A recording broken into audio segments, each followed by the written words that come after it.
ఎప్పుడూ ఎలుకను పట్టుకోవాలని ఆలోచించే పిల్లి, పిల్లి నుండి ఎలా తప్పించుకోవాలా అని ఆలోచించే ఎలుక.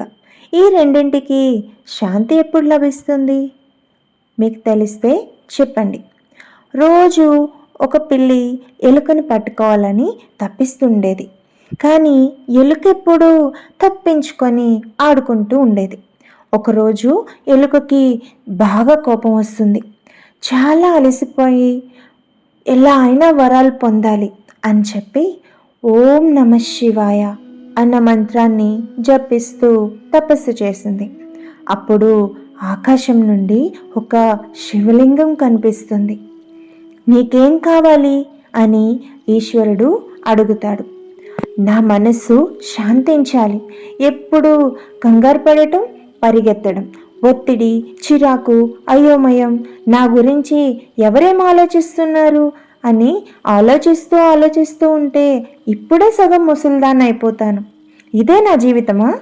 నాకు ప్రశాంతంగా ఉండాలనుంది. ఏం చేయాలి స్వామి అని ఎలుక అడుగుతుంది. అప్పుడు శివుడు ఇలా చెప్తారు. మనసు ఆలోచనల వెనుక పరిగెడితే ఎప్పటికీ శాంతి దొరకదు. ధ్యానం చేస్తేనే మనసు ఆలోచనలను నియంత్రిస్తుంది. ధ్యానం చేయు. నిన్ను చూస్తే నీ ఎదుటి వాళ్ళు నీ దగ్గరకు ఎందుకు వచ్చారా అన్నది మర్చిపోవాలి. అంత ధ్యానం చేయు. ఏం చేస్తూ ఉన్నా శివుడిని తలుచుకుంటూ చేయు. అంతే, అదే ధ్యానం చేయడం అంటే అని చెప్పి శివలింగం మాయమైపోతుంది.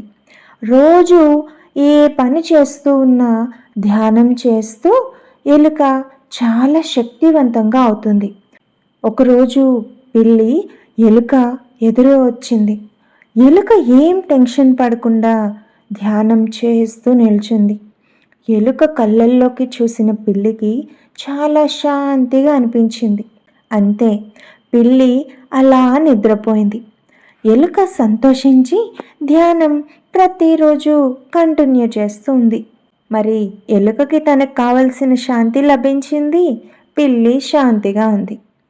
విన్నారు కదండి, అన్నిటికీ సమాధానం ధ్యానం చేయడమే. మరి మీరు ధ్యానం చేస్తూ మీ లైఫ్లో శాంతిని పొందుతున్నారా లేదా అన్నది కమెంట్ చేయండి. Thanks for watching.